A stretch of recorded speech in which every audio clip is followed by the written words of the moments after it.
In the worst fighting in years between Israel and the Palestinian Islamist group that runs Gaza, a 13-story residential block in Gaza collapsed after one of several dozen Israeli airstrikes on Tuesday, as rockets also showered down into Israel. Gaza residents were seen sifting through debris. They had been warned to evacuate the area, according to witnesses, and there were no reports of casualties in the block 2 hours after it collapsed.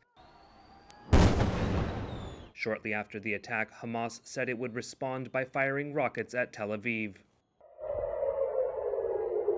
Air raid sirens and explosions were heard around the city, and the skies were lit up by the streaks of multiple interceptor missiles launched toward the incoming rockets. Pedestrians ran for shelter, and diners streamed out of Tel Aviv restaurants as the sirens sounded. 31 people were reported dead, 28 in Gaza and 3 in Israel. Even before a barrage sent in retaliation for the destruction of the tower block, which contained a civilian Hamas office, Israel reported that 480 rockets had been fired across the border by Palestinian militant groups. Israel said it had sent 80 jets to bomb Gaza and dispatched infantry and armor to reinforce the tanks already gathered at the border, evoking memories of the last Israeli ground incursion into Gaza to stop rocket attacks in 2014. The White House condemned this week's rocket attacks.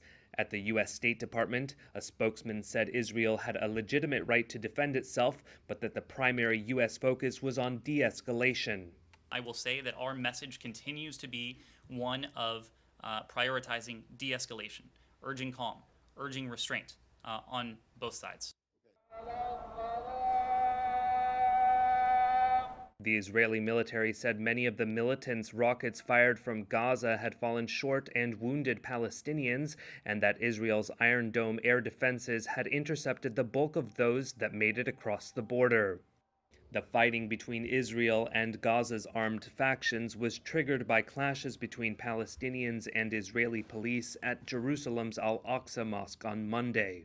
Jerusalem, holy to Jews, Muslims, and Christians, has been tense during the Muslim fasting month of Ramadan, with the threat of a court ruling evicting Palestinians in the holy city from homes claimed by Jewish settlers, adding to the friction.